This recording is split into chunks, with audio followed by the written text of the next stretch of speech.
Hello. You guys are here already. I feel like I've been fashionably late. Hello, Ryan. Is it Ryan or Ryan?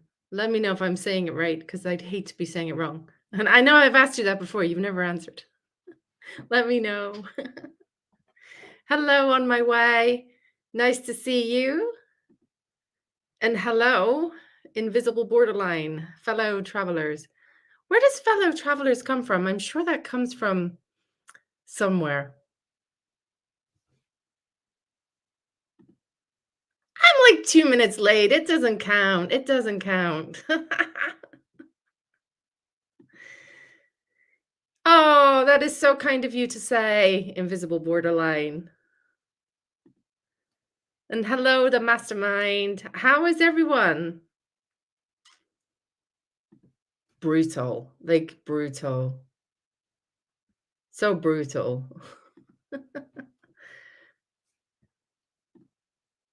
We are on a journey. I'm sure there was a famous psychotherapist somewhere who used the phrase fellow traveler. I'm sure of it. I can't remember who it was, though. I'm sure there's someone. I don't know who, though. Ah, bonjour. Hello, tropical biker. Nice to see you. Nice to meet you. I don't know if we've met before. How are you all this evening? What are we talking about? I'm laughing too. It's all in good fun, right? I hope. I'm not going to get flamed on a live for being 2 minutes late.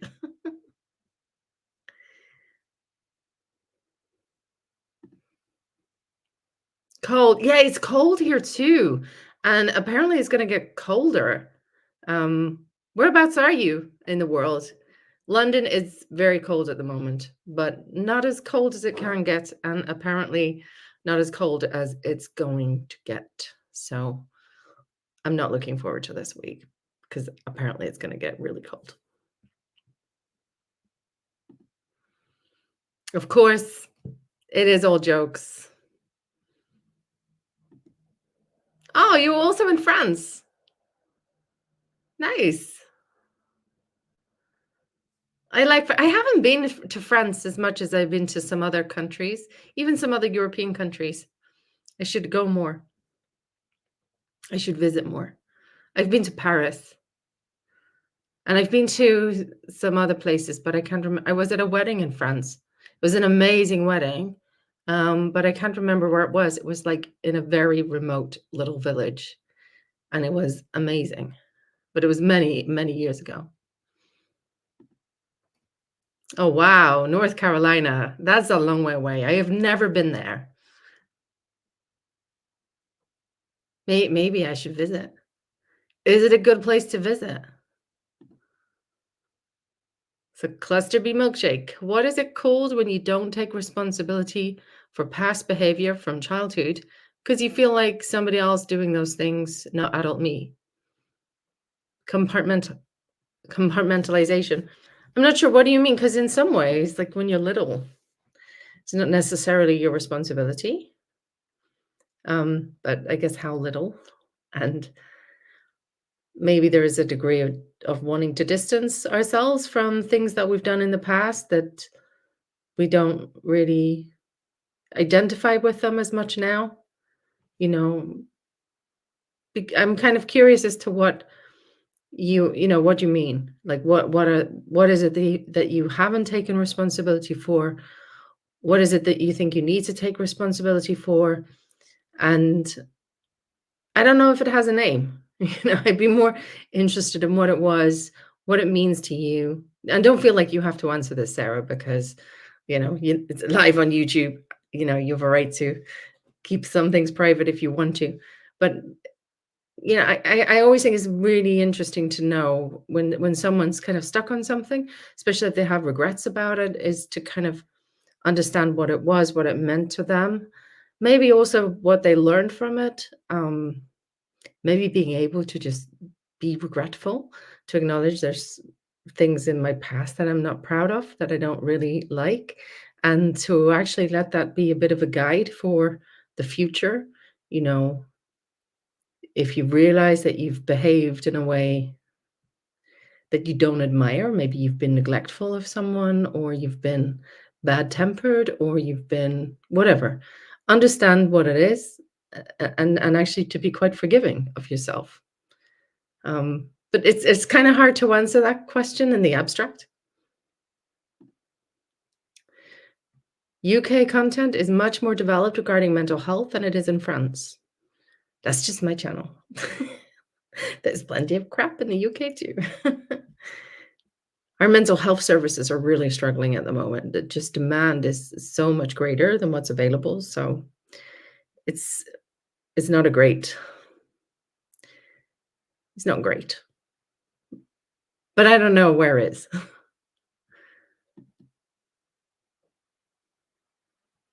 I do.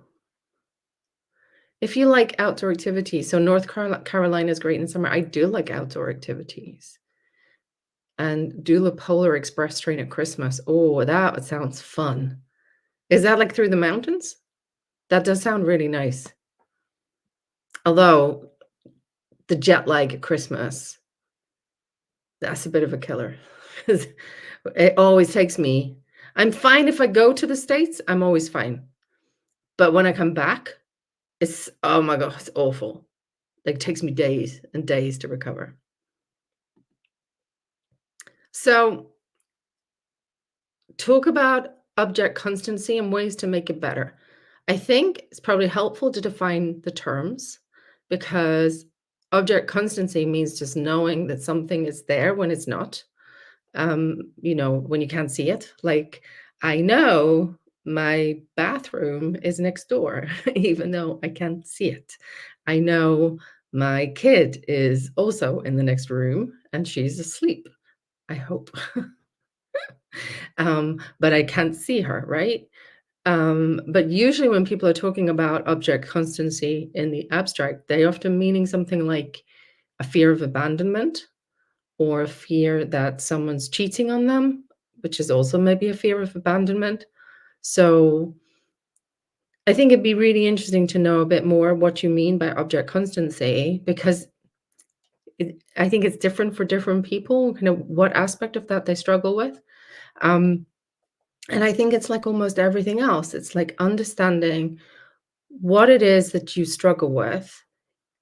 Where does that fear come from? And if it is like a fear of abandonment, which it often is, it's knowing why do I fear abandonment?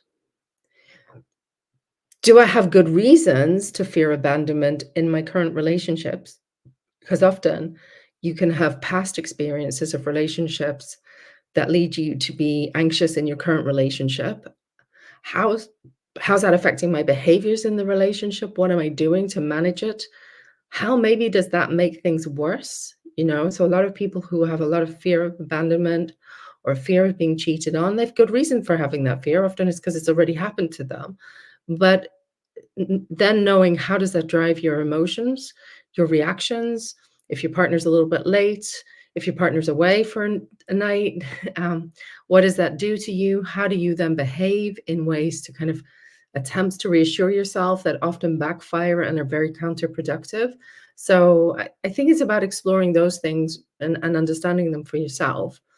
And then I think a lot of it is about actually giving you letting yourself sit with the anxiety sometimes.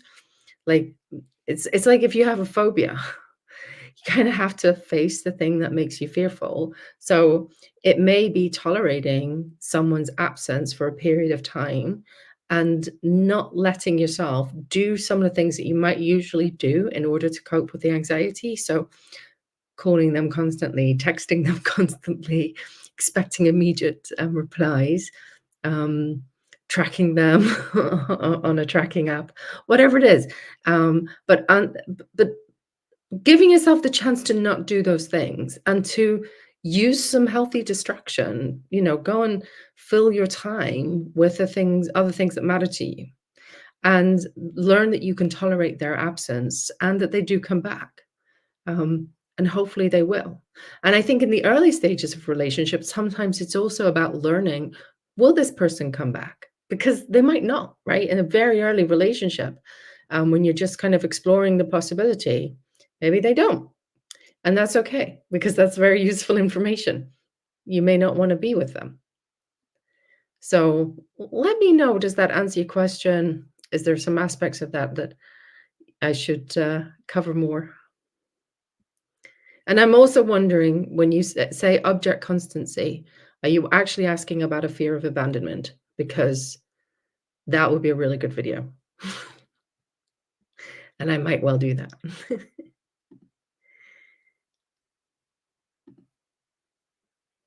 I will look that up. I definitely will. And hello, Blob. Good evening, or good afternoon, or good morning, depending on where you are in the world. Invisible borderline. Do you see a marked difference in people's mental health post-pandemic? I feel like it pushed me into a crisis. Um, I think it affected different people very differently. For some people, but I think for all of us, it was a stressful, challenging time. For almost all of us, I do know a few people who said they really liked working from home and that they enjoyed the freedom to potter around in their garden, which are very strange people. But some people were okay with that. I think for the majority of people, it was very stressful and very difficult. And I think it affected people very differently. Um, and certainly for some people, I think it's created crisis. I think if people were already struggling, the pandemic certainly made it worse. And I've certainly seen a lot of people's anxiety get worse because everything we tell people to do to cope with anxiety, or everything we tell people to do to cope with depression, keep a good routine, go out, socialize, see your friends, engage in activities that are meaningful and important to you. All of that was shut down with the pandemic. And then you add to that things like the stress of working from home or homeschooling. I think that was incredibly difficult for some people. So I think it often exacerbated things that were already there for a lot of people too.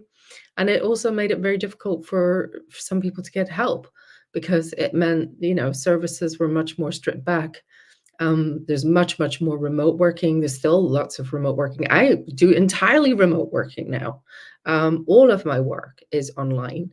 Um, and that's had advantages because it allows me to see people wherever they are. So you can see someone who has very specific expertise in something that's important to you. And I think prior to the pandemic, when most people would only see mental health professionals face to face, if you weren't in a big city, it was sometimes hard to find someone who was a specialist in the particular area that you wanted help with. Um, so yeah, it's been a difficult time. How has it been for you? You know? I'd love to know. Let me know.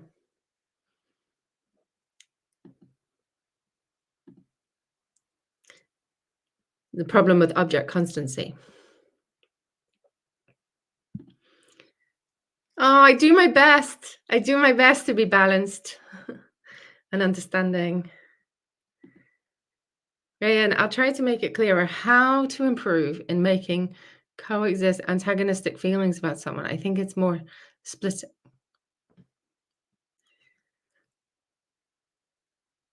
You see, this is where I think people using the terms and there's other things. So, do you mean like sometimes you can feel warm and loving towards someone, and then other times you can start to, at the same time, have quite angry and antagonistic feelings towards them? So, like you have some ambivalence in the relationship. Let me know before I say any more. I will come back to your question, Ryan. So the mastermind.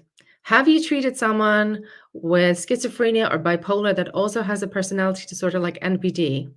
How hard was it to pinpoint the personality disorder over the other illnesses? Yes, yes, I have. In fact, a lot. um, I used to um, I used to work in acute inpatient wards with people who are very severely unwell, and I also worked in like mental health teams that were specifically for people who had chronic conditions like schizophrenia and bipolar disorder. And some of them also had personality disorders. Um, it it is difficult. I mean, I would say you shouldn't be diagnosing um, a personality disorder when anyone is acutely unwell. So if someone is in the middle of a psychotic episode and has all kinds of grandiose ideas, that's not a reason to diagnose NPD, right? If someone's manic and they're grandiose, that's not a reason to have NPD. If someone's manic and they act very entitled and very important and put other people down, it's not a reason to diagnose NPD. Those can be symptoms of psychotic episodes and manic episodes. Um, so I think you don't diagnose in the acute phase, but what you might want to look at is how does when the person is well, because schizophrenia and bipolar, people don't tend to be unwell all the time. They tend to have waves of illness, episodes of illness. So how are they the rest of the time? And how is their relationships the rest of the time? And you also have to bear in mind that something like schizophrenia or bipolar disorder has a big effect on people's relationships because, um, sometimes if your behavior is quite erratic or confusing for people, people become anxious around you, or they put the stigma associated with that, and people maybe distance themselves from you, which is very distressing. So people can develop challenges with abandonment issues or challenges with their interpersonal functioning. So you kind of want to look at the whole picture, but I think certainly the flavor of it comes through eventually. But I certainly would say it's the personality disorder diagnoses are not diagnoses to make in the early stages of an illness. I guess the other thing I would say is that, something like schizophrenia and bipolar disorder often emerges in late adolescence and early adulthood. And I think that can actually really color how someone's personality develops, so you can kind of have a interaction between the mental illness and kind of personality issues that they can kind of make each other worse sometimes. Um, so I think those are factors. Do you know, I actually have a colleague, Sarah, you'll be interested in this. I have a colleague, her expertise is autism and ADHD. And she she said to me, I consider being on YouTube, but I really don't have a great deal of time. And I said, "Whoa, if only you had a friend with a YouTube channel." So she's actually agreed that she will probably come on and let me interview her, because she has a lot to say about the crossover between personality disorders and neurodevelopmental disorders like autism and ADHD. And it's probably, I think there are certainly crossovers there too in terms of comorbidities, because I am always referring people to her.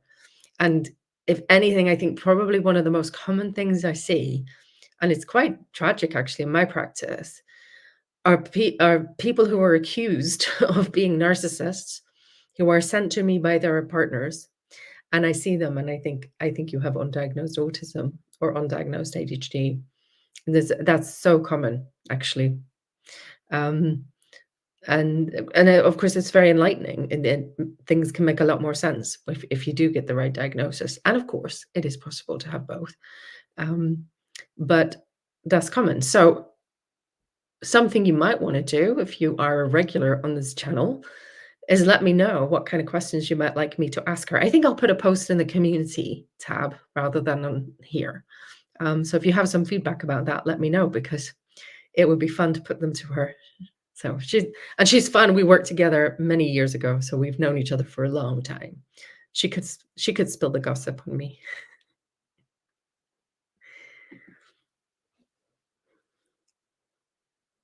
Ah, so invisible borderline. You saying that the pandemic created problems for object constancy, so the whole world disappeared. Did it feel like it wasn't there? So, like, it kind of spiraled. I think, so many people lost their routine during the pandemic. All of the kind of stability, all of the consistent routine and the structure that we kind of rely on in our life just kind of disappeared. There was no boundary. There was no boundary between work and home. I found that difficult. I still find that difficult sometimes. I remember seeing a patient and having a very, very tough session, and then opening the door, that door, in fact, and there was my then 3-year-old, and just being like, "Oh, this is no, no, this is wrong." It just felt wrong. Um, So that was interesting times. Now I don't see people when she's in the house. I only see people when she's at school, which is makes a big difference. It's a bit of a relief. So Darren, good evening, Darren. How are you? I think you're right. The pandemic has had an effect in many, many ways, some of which we are only seeing now. I think you're absolutely right. I really do. And it's a real shame. It's certainly interesting to see how things are developing now.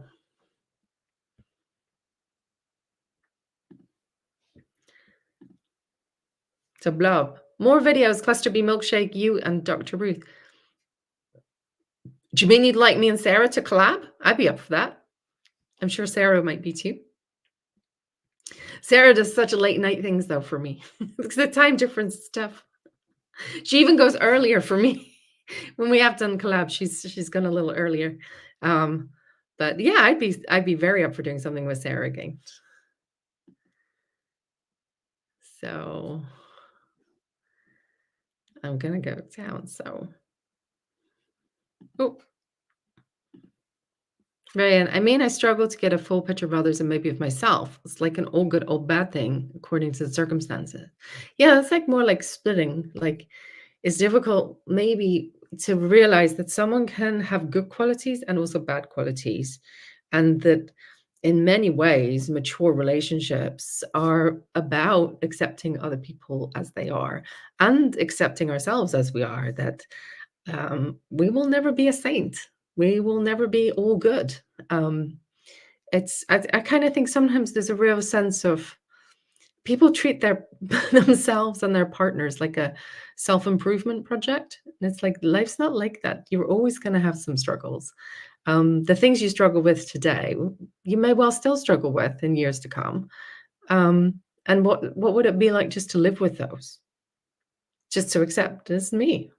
These are the struggles I have. And not to feel like you have to rid yourself of those things in order to be worthy of love or to be worthy of a relationship, you know? It's interesting. I think people who are very narcissistic actually can be incredibly critical partners or incredibly critical parents. And it's often comes from a real sense of it's not necessarily intended to be cruel. It often is cruel. It's not necessarily intended to be. It's often, I need you to be perfect in order to be good enough, just like I need myself to be perfect in order to be good enough. And it doesn't have that sense of we're just two human beings who love and care for each other, just as we are. And that's often really missing.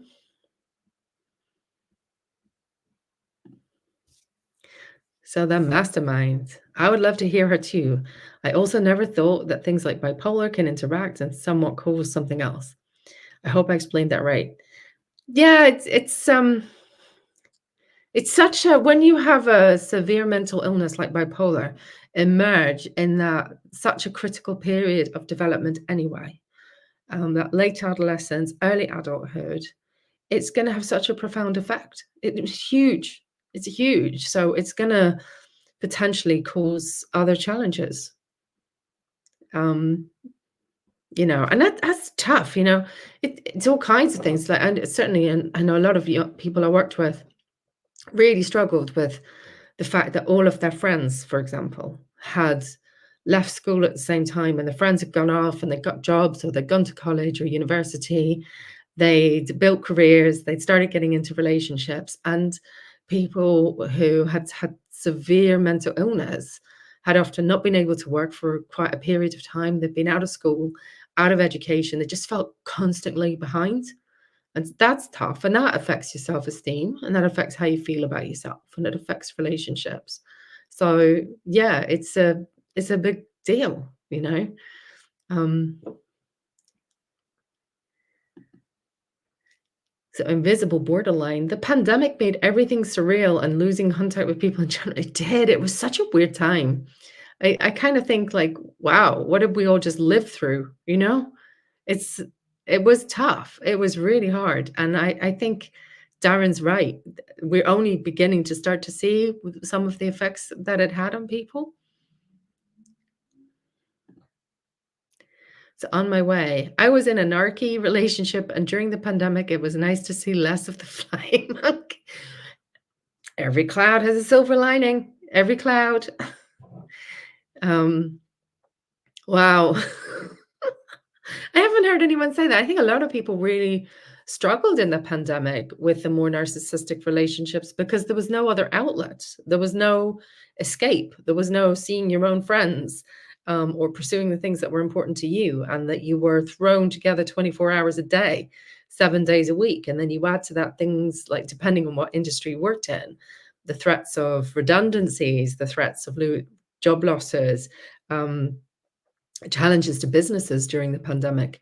Really tough for a lot of relationships, with or without narcissism. But when you threw narcissism into the mix, I think it was really tough.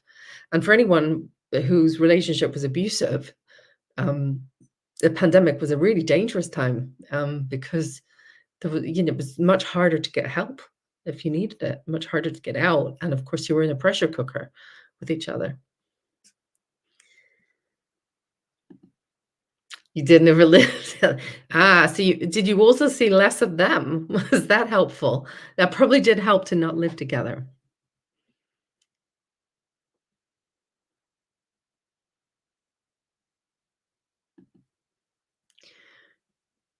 Yeah, I think it became very easy in the pandemic to start living in to be really disconnected from other people and to be on your own and to start being weird. Like, it's like, "Oh, okay, I can just be on the Xbox. I can play video games all day."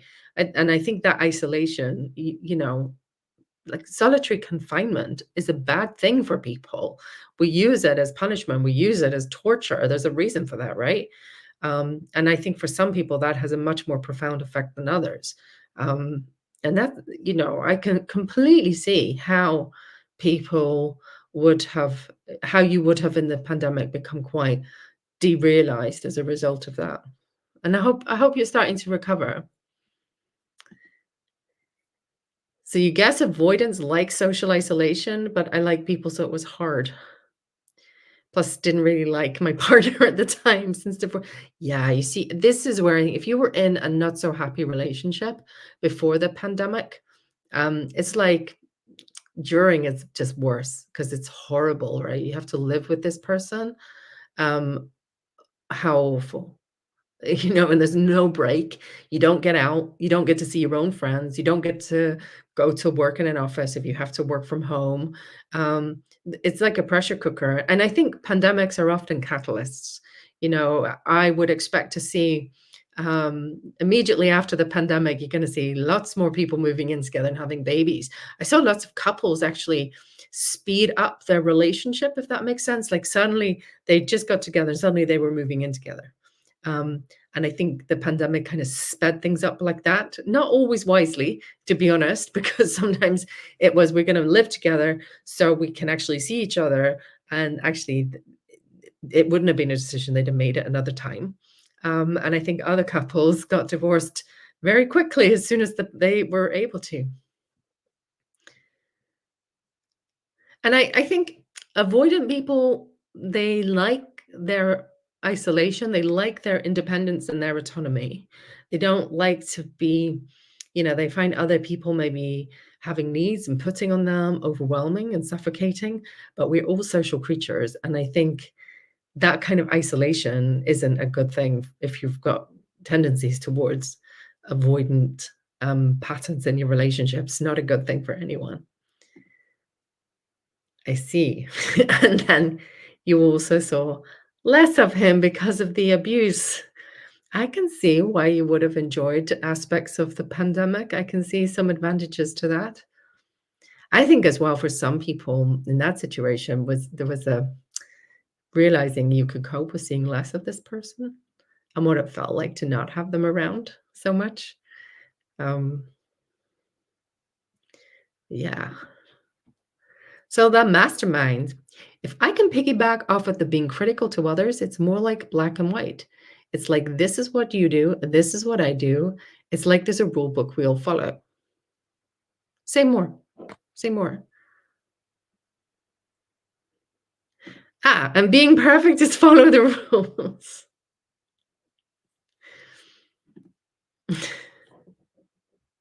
So cluster B milkshake, Sarah. I couldn't handle my ex-husband staying home during Christmas. Thank goodness he had to go to work during the pandemic. Phew. Yeah,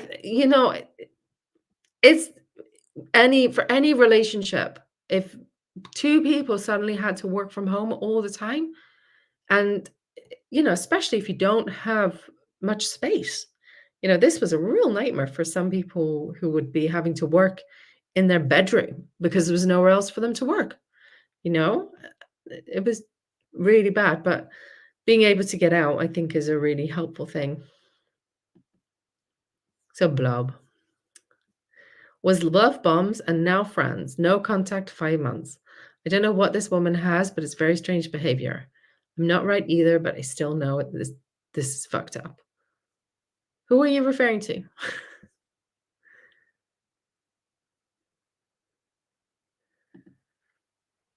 So, invisible borderline. Cluster B, my ex-husband lost his job, so I was stuck with him 24/7. Gave me a taste of what retirement would be like. No way. Woo! Yeah, sometimes the pandemic was a catalyst for divorce, and many of us have celebrated our divorces, huh?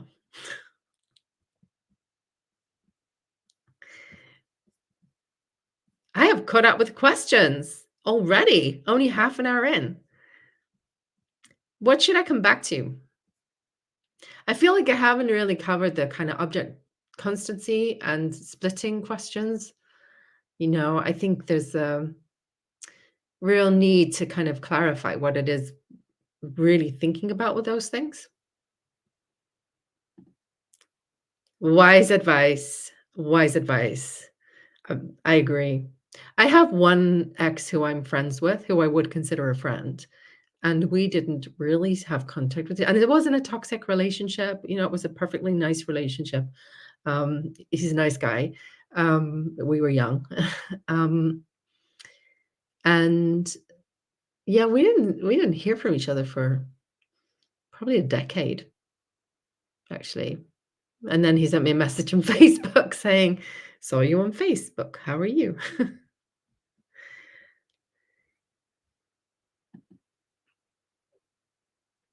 So, but going back to that, I think if you try to push a friendship when someone is sore, doesn't really work. And also, if there's been it kind of just keeps the door open. You kind of really want to be able to judge, do I want to be friends with this person? Um, or and not to confuse yourself or to confuse them about what the nature of your relationship is. And sometimes it's not possible, right? Sometimes it just doesn't work. So can memory be affected by abuse? Yes, absolutely. In lots of ways, because when you're really under stress and you're fearful, you pay attention to only certain things. So it affects what you pay attention to, which of course colors what you remember. Um, so yeah, absolutely. I'm curious as to why you asked the question and if you think your memory has been affected by abuse and how. So Brian, Dr. Ruth, how to stop assuming the worst from others when they delay their response, for example. I mean, even if they give their reason and I believe it, there is still a part of me who doubts it. Yeah. Do you think, um, see, that sounds to me a bit like a fear of abandonment or a fear of if you are not here, reassuring me, giving me clear communication and clear signals at all times about our relationship, I can't cope with that. I am struggling with your absence, with your not being here. Um, and I think that is about actually several things. One is maybe understanding what part of you, what is that small part of you who doubts it? Is that a more vulnerable part of you who has been let down many times in the past, who needs reassurance, who needs to know, hey, this is not the past. This is not your ex. This is not a parent who hurt you. This is not someone who abandoned you. This is someone who cares about you. to actually be able to give yourself that kind of reassurance? Or also, is this a part of you that is a coping strategy? You're like, I am going to scan your every action and monitor you very closely so you don't get to hurt me again. And that part of you may need you to be the stronger, healthier grown up who says, hey, don't come in here and ruin this relationship. And I think there's a degree of which needing over time to allow the person to delay their response. It's okay. You, I will tolerate that, and to let yourself sit with that so they come back to you rather than you pursuing them, if that makes sense. So, like, pursuing them in the sense of you need to respond now, or chasing them up with another text message, or poking them, or starting an argument with them, or something that kind of provokes a response. It's learning how to just sit with that delayed response and all of the feelings that brings up in you, maybe having a conversation with those parts of you that are doubting the relationship, whether there's something wrong, and letting yourself have the experience over time so you learn that you can trust the relationship even when the person is not there and they're not in the room, or they're not giving you the immediate response that you might want. It's allowing yourself to be okay with that for a time, and that will provoke all kinds of feelings, but you let it be. Just let it be.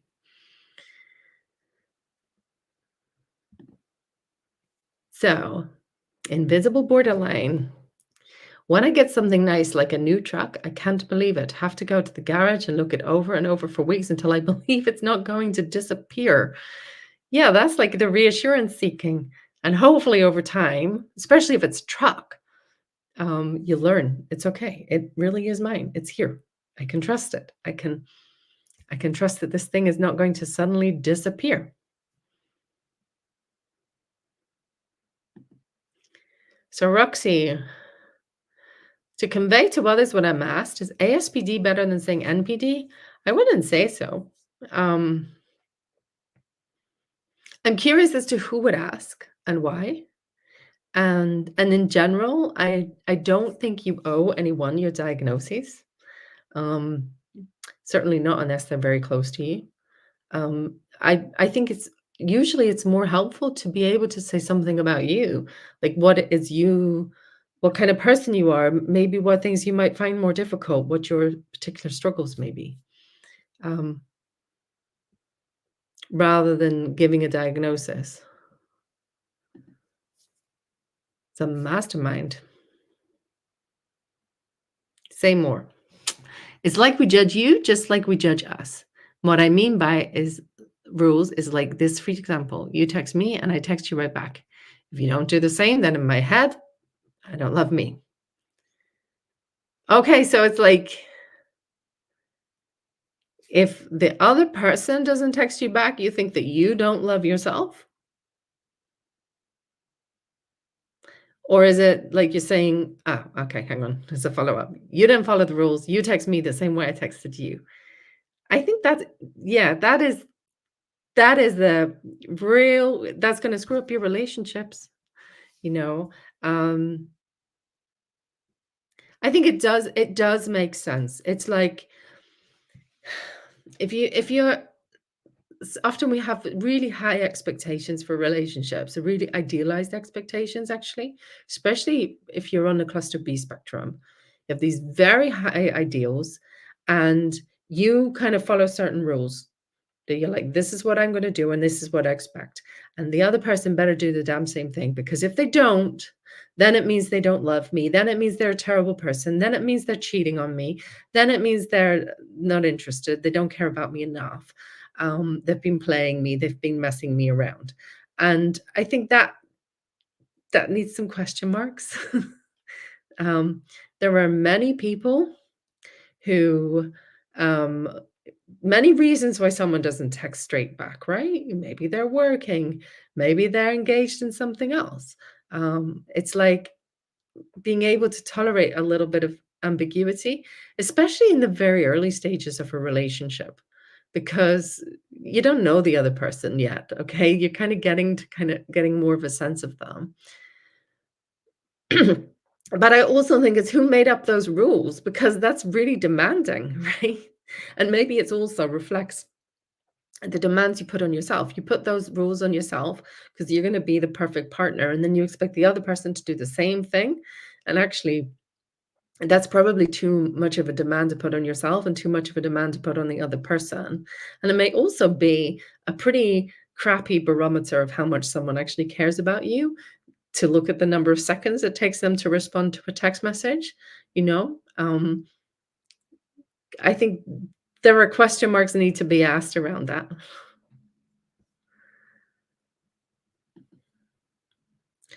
So on my way, I'm sure memory has been affected. Certain situations, I don't recall some people being there until I'm reminded. It's kind of scary. Yeah, if you've been in very traumatic situations, memory is absolutely affected, right? Because it's harder to process memory. You focus in on the thing that's very threatening. You'll often forget other things that have happened. So yeah, your memory is going to be clouded by that. That doesn't mean your memory is unreliable. It probably means that you're remembering rather narrow aspects of what happened rather than the whole picture. Um, and I would imagine there's probably some degree of kind of dissociation as well, potentially going on there.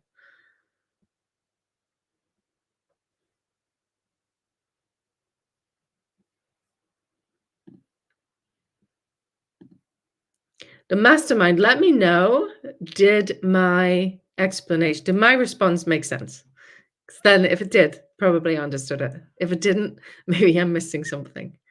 It's always hard doing these kind of chats because you never know what it's referring to. I never know what's the specific. Yes, I think you're right.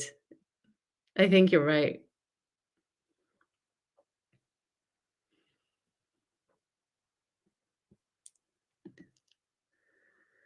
So Roxy, I guess I'm asking if ASPD is under the umbrella of NPD. Not necessarily. They're separate diagnoses. They're all cluster B personality disorders.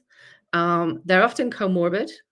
But you can certainly have NPD, which is narcissistic personality disorder, without having antisocial personality disorder, and vice versa. Um, so, yeah, they're not the same thing. You can have both. That would not be unusual.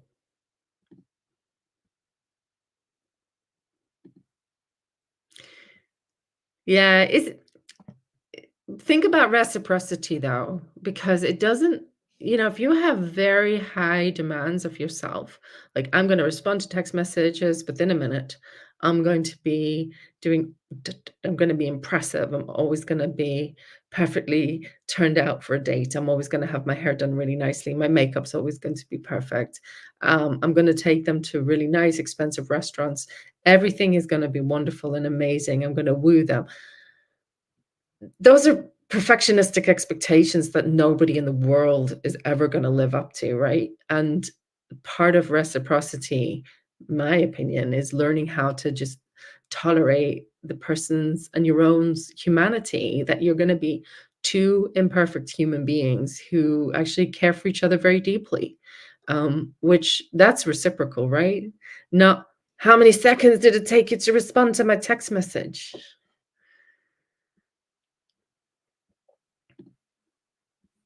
So, Rayan, there's nothing wrong with expecting reciprocity, and I do the same. Delay makes me fear abandonment. Yeah, is it delayed responses? I think that's something to. I think it is some. I think I need to make a video about abandonment, fear of abandonment, because I think that'd be a really interesting video, actually. There we go. There's an idea. I have a video about to come out. There was like a little mistake in it in the editing, so I've just sent it back to the editor. So that should be out early next week. And then I've got a second one on flying monkeys.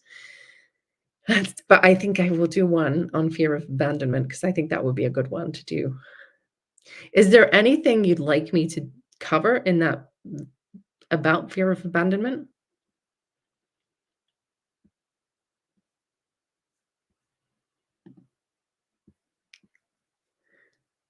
Yeah, it's what you count as reciprocity though, because If reciprocity means you respond to my text message within 10 seconds, because I always respond to your text messages, that may not be such a good barometer of reciprocity. I think you need to give things time and see, are they there when you really need them to be? Do they care about you? Are they there for you when you're having a difficult time? Um, that kind of thing, rather than, do you respond immediately to my text message?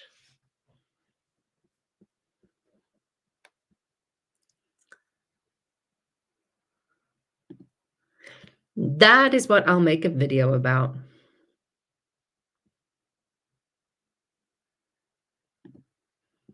So the mastermind. Yes, Ryan, that's the rule. To me, this is what we do because this is what we do. Makes sense. We are supposed to love each other the same way on the same level. That's going to be tough to live up to. That's a good one. So, how does someone with NPD compared to someone with BPD, so narcissistic versus borderline, act when abandoned or rejected? So, borderline person is probably going to be more likely to feel highly, highly distressed, possibly do their best to try to get back to the relationship ASAP, probably maybe plead, maybe be quite frantic in their efforts to avoid abandonment.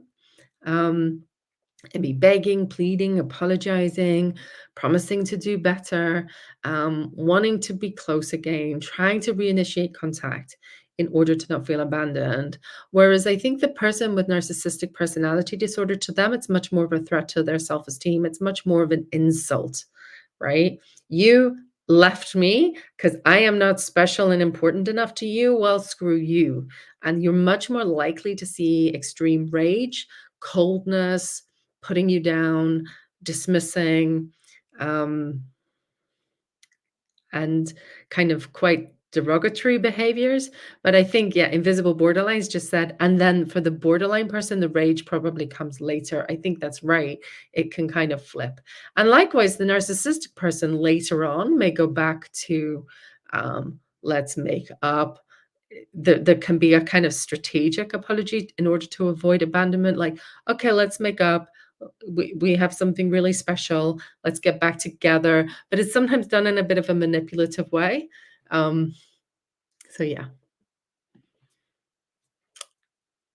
I Are you referring to me or invisible borderline when she says it's distressed, try to fix, devastated, and then rage? Yeah.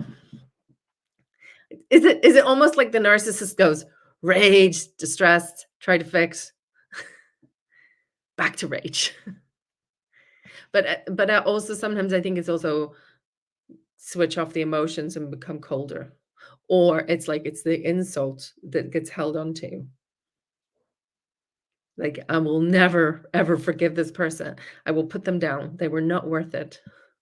They were not good enough for me.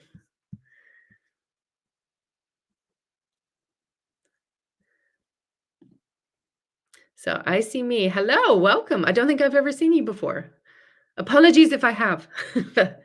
It's nice to see you.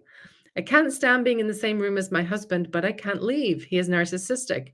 What should I do? It's a long term marriage. He's done tons of bad things throughout the marriage. I cannot tell you on a YouTube live what you should do. Um, but in general, I'll give you some kind of principles that I think would be sensible. Number one, speak to a divorce solicitor. You don't need to tell your husband you're doing it. You just find out what options are available to you. If you have some friends or family members who are not also close to your husband who you can really trust, it may be helpful to just talk to them, and kind of just get a sounding board, just get some support for you. And it may also be helpful for you to seek out individual therapy, potentially with a therapist who knows something about narcissism. Um, and then I think it's about figuring out the pros and cons. You have to weigh up the costs of leaving versus the costs of staying, and leaving can be hard. I don't make any judgment of people who choose to stay. in relationships. I think sometimes it's dangerous to leave. Sometimes there's all kinds of social and financial pressures. Sometimes you're really worried about the safety of children if you do leave, and then you know your children are going to have to spend time with the other person on their own. If you're worried about them being a threat to your child, there's all kinds of reasons why people might choose not to leave. But I think it is a matter of kind of weighing up what are the costs of staying and the costs of leaving.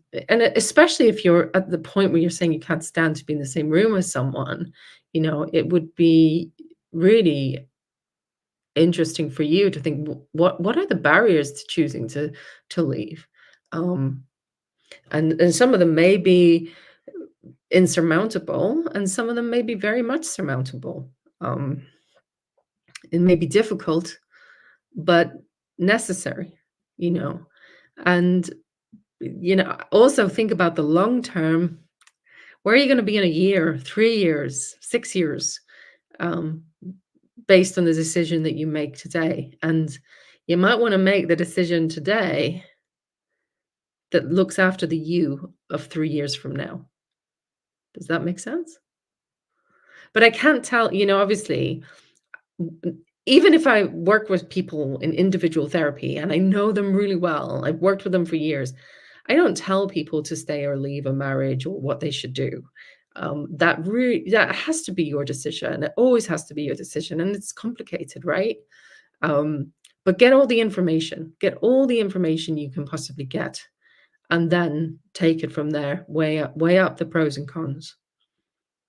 And I hope that's helpful. And I'm really sorry that you're in that situation, because it's hard. It's hard to leave a long marriage, and it's hard to stay in a long marriage when you're at the point where you can't stand being in the same room as someone. That sounds like a rock and a hard place, you know? Yeah. So, Rayanne, sometimes it's not just the delay, other feature. You know, I I wish we didn't communicate so much by text message. It's like everyone's like, "Is there an emoji?" What does it mean? Has it been read? We've become we read into things so much, and we've become very intolerant of any delays, you know? "You can text me back immediately." So the mastermind. I would say for me with MPD, I fear abandonment because I'm not perfect. Not the other person, but more me. Makes sense. It makes sense to me. It makes sense to me. And the fear comes in, then the rage, because you can't be weak, but you can be angry. Absolutely. It is hard, but it is worth it. Yeah. I think if you were able to get out, it's worth it. And sometimes it's very difficult. I totally get that. And I think sometimes, it's not possible to get out. There's all kinds of reasons why it's not possible. It's really difficult to get out. But most people, when they do leave later on, they're like, it was worth it, you know.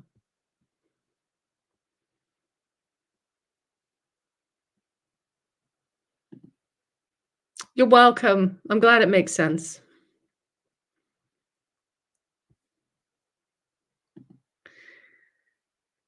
It's true. You have to make your own choice for your own reasons. My I do send a lot of people, go and have the first consult with a divorce solicitor, because I think often it's what that can do that's really helpful. Whether you decide to divorce or not, is it gives you a reality check. It really helps you get a picture of what life might be like, what you can reasonably expect if you decide to go down the divorce route. So things like the reality of your financial situation, the reality of childcare arrangements, the reality of where you would live, for example. Um, that's really helpful, because for some people, they kind of realize how big a deal it is, and whether they might actually want to prefer to stay in the relationship. Um, and for other people, I think it's actually quite clarifying in the sense of, okay, now I can start to paint a picture of what could be possible. And it might be hard, and I might have to adjust certain expectations about where I live, or the kind of house I live in, or the kind of home I have, or how my lifestyle looks. But maybe I accept that because it's worth the cost, because of what I might gain, you know? And I think divorce is tough. But staying in a marriage where you're so unhappy is also tough, you know?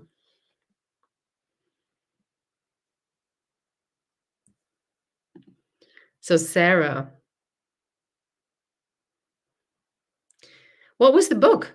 I'm curious, what was the book on divorce? I think it is really helpful to get the information you need. If you were in the UK, I love the Legal Queen. She's on Instagram and TikTok. I think she's also on Facebook. I don't know if she's on YouTube, but she's everywhere. And she does these little shorts where she just explains divorce law. Um, She's specifically looking at divorce law in England and Wales. Um, and it's really helpful. And I've sent so many people, I'm like, just go and listen to the legal queen. So even if you can't speak to your own solicitor or get your own solicitor, or you're not financially able to do that, just getting that kind of information, I think, is really, really helpful, because sometimes people have been led to believe, oh, you'll get nothing. Oh, you'll be punished in a divorce. And, certainly in the UK, divorce law is not intended to be punitive.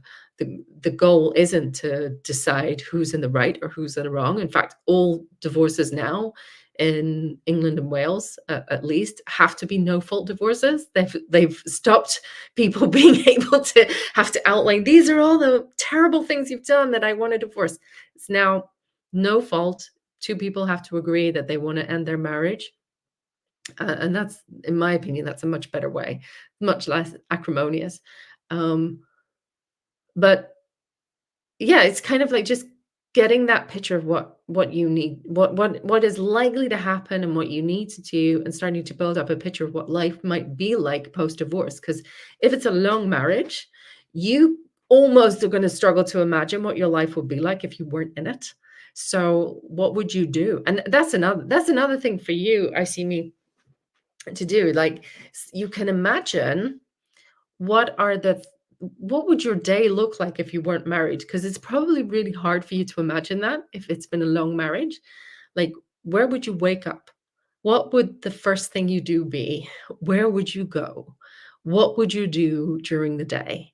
What would you do in the evenings? Where would you be in the evenings? Who might you be with? What would you be doing at the weekends? How would you spend your vacation time? Just painting that kind of picture and really having a really good think about what life might be like could be a really interesting thing for you to explore, you know? And not to make it rose tinted either. There are some things that might be hard. Um, it's not to make it rosy, but certainly to kind of give yourself some impression and some imagination of what life could be like if you were no longer married.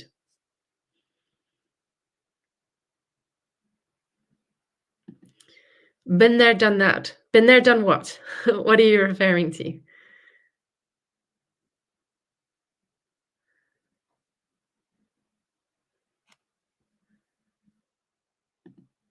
Yeah, that's tough. Life, it's really hard. It's really hard.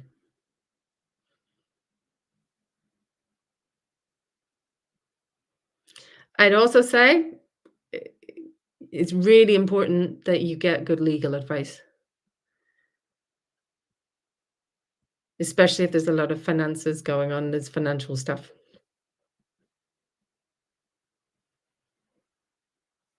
And that's tough as well, I see, me, because I'm guessing you don't get the support from your mom that you might have in the past.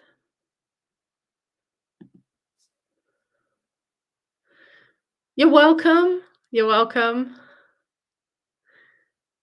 I would say, you know what? Describe yourself. Describe yourself rather than giving other people your diagnosis.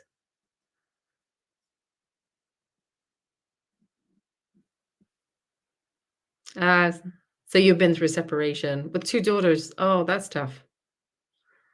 That is tough.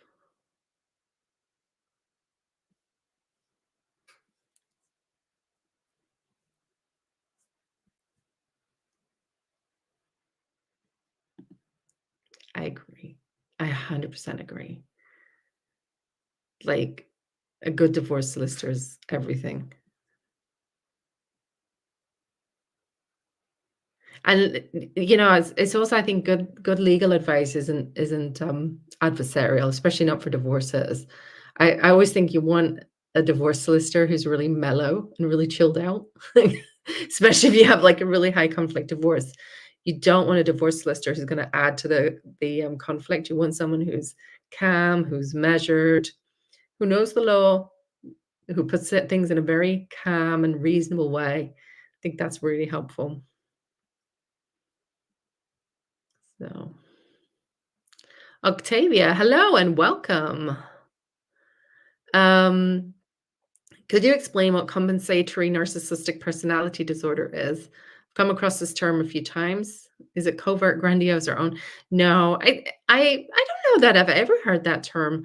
But generally, narcissism is considered a compensatory strategy. So when you have um, someone who's got a kind of narcissistic style personality, it's often rooted in a sense of shame that in order for me to be acceptable, to be loved, to be an okay person, I have got to be in some way extraordinary. So, narcissistic kind of grandiosity is about compensating for that underlying low self esteem and shame. So, it's like I have to be spectacular in order to be loved or in order to be accepted, in order to be worthy as a person. It's an inability to tolerate your own mistakes, your own flaws, your own basic humanity, um, and your own ordinariness. So I think that's probably what that's referring to. I'm not sure. Compensatory narcissistic personality disorder, as far as I know, isn't an official diagnosis or it's not a particular subtype.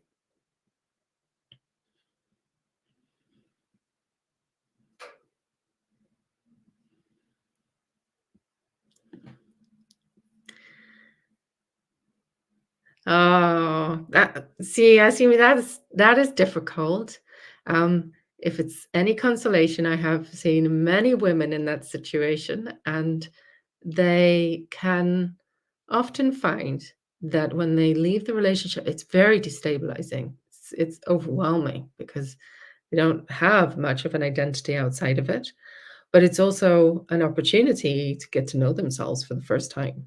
And it can be a real discovery mission. And you know what? Even if you're not ready to leave the relationship, even if that's not where you're at right now, um, maybe it's not where you're at yet, you can start to think, okay, time for me. Time for me to carve out little moments, little times where it is just about me. I'm going to go and find out what I like, the things that I like, the things that I enjoy, the things that matter to me. And even in little small ways, start to do that. Start to do that. Try new foods, you know, go and try on new makeup. Go to the makeup counter at a big department store and get some new makeup, you know, whatever it may be, it doesn't matter. Go on a trip, go and find something, and just see if you can find something that just starts to let you get to know yourself. And I think that's often a really, really good place to start. And I think it'd be not wanting to sell therapy, given that's my job, but I do think a good therapist would be really, really helpful to you. Um, if you are looking for someone, Wendy Behary has a lot on her website. I think her website is disarmingthenarcissist.com. She's got a lot of people on there who she recommends.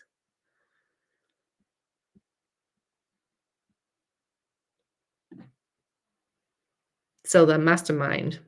That last comment, which I don't know what it was. How would you go about telling someone you care about your diagnosis? I want to tell my best friend. It's the only one I trust, but I don't know how and worry. You worry about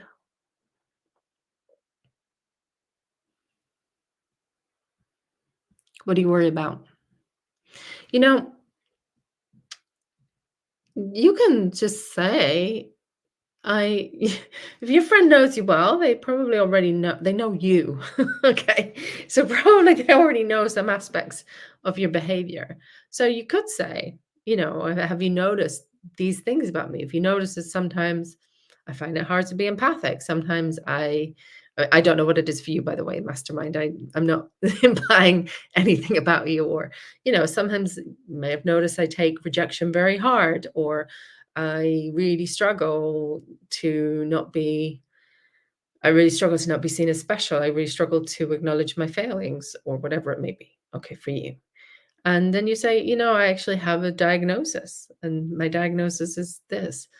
Um, but, you know,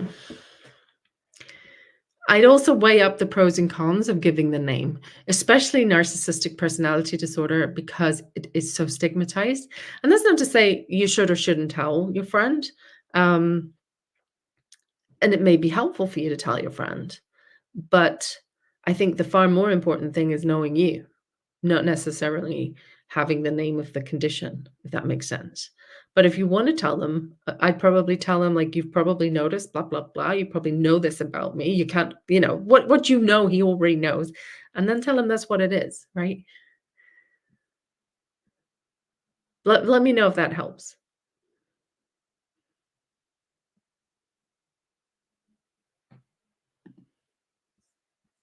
He's seen where I start, and tells me a lot. I've gotten better. So yeah, why not tell him? Why not tell him?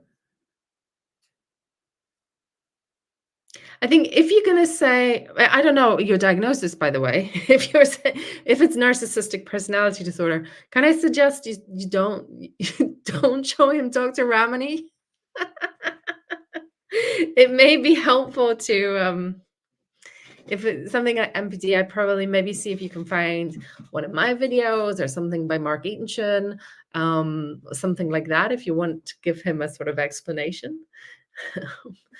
Just be very clear what um, what it because that's the problem. If someone thinks narcissistic personality disorder means dreadful, abusive, evil monster, which may well be the impression that they have, telling them that you have narcissistic personality disorder isn't going to tell them anything accurate about you. What you're telling them, if that's what they think it is, then you're basically saying I'm a monster, but you're not. Clearly, you're not a monster. Okay. So if you are going to say it, I think you also need to clarify what it is, with them, and show them the diagnostic criteria, and tell them which ones do you think fit for you, if they're interested, and that's the kind of conversation you can have with them.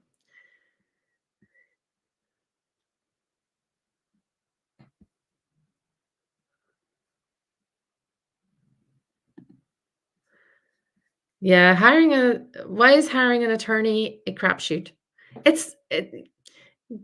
Do you have someone who lives near you who could give you a recommendation? Because getting a recommendation can be really helpful. Hello, Marcel. Nice to meet you.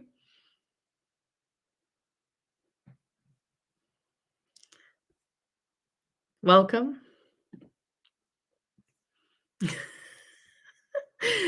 She's got that name from Sarah now forever. But yes, okay.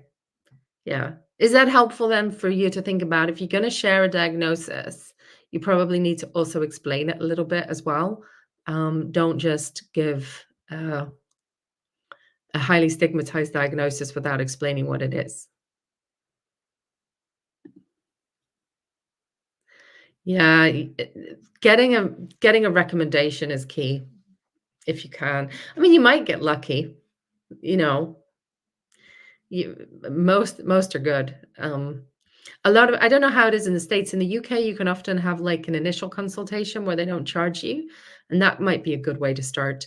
One, you get a little bit of advice, but also more importantly, you get to see, do you vibe with this person? Is this someone who you feel like you can trust? Because there sometimes comes a point in divorce cases where you kind of just need to let your attorney or solicitor, whatever you call them, where you are, kind of give you the truth. Just, give it to me straight. What should I not ask for? That's really important. Oh, harsh. Well, okay. Hello, Marcel. Any book you could recommend for anxious folks to get some advice to deal with anxious thoughts? Yes.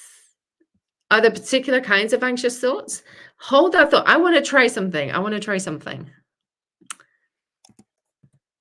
I want to see if this works.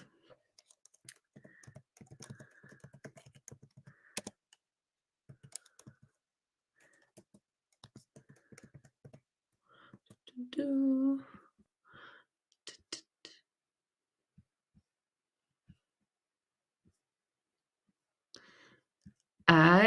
Let's see if this works. I want to see if it works.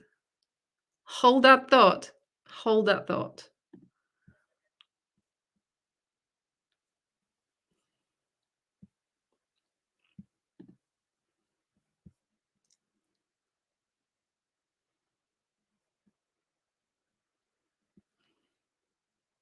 Okay, fine. Right. Let's see if this works. I want to see if this works. Da, da, da.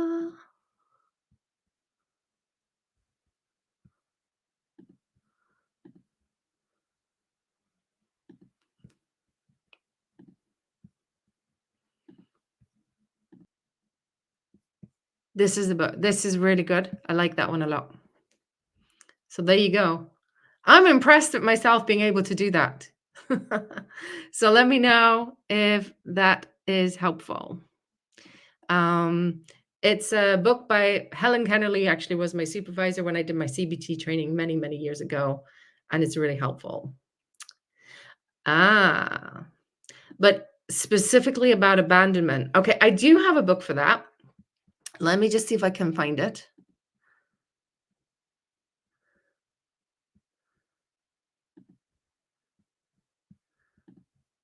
Um, oh,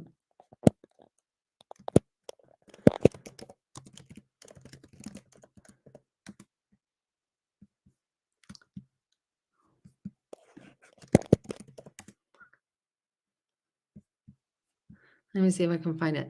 So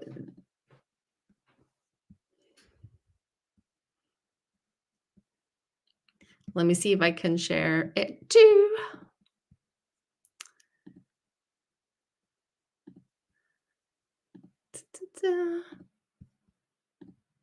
This one. So, although it is about jealousy, if you are someone who's struggling with a fear of abandonment or just anxiety in your relationship, that's a really, really good book. It's really useful.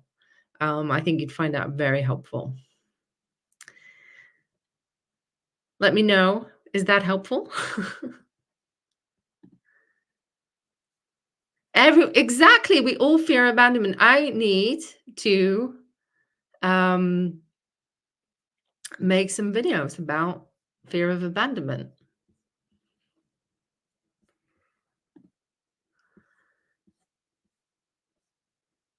Okay. Yeah, show him my videos. That's a pleasure. Let me know how it goes. It depends. Absolutely. Because one of the things that good CBT can often do, Sarah, is you know, actually help people identify that they're overthinking. It shouldn't be filling you in it shouldn't be a means to increase rumination, right? So for some people in CBT, actually a lot of therapy is about stopping so much damn thinking. And it's much more about, okay, you're gonna have to sit with and tolerate some anxiety and not micro analyze every little thing someone does. That might be really helpful. So, when I'm done with this live tonight, guys, I will put a link to the books in the community tab. And then if you guys want, you can get them. Do let me know how it goes. And I'm glad some of you guys are interested. So, invisible borderline. My NPD ex-boyfriend opened our relationship with I have abandonment issues. Whoo-hoo. That was an understatement. Okay. Yeah. Sometimes as well, I think when people have abandonment issues, the level of overreactivity is huge. Whether they're coming from a more narcissistic or a more borderline space, the overreaction can be pretty enormous and quite overwhelming, actually. I will put them in the community chat for sure. And you guys can see if you like them, see what you think.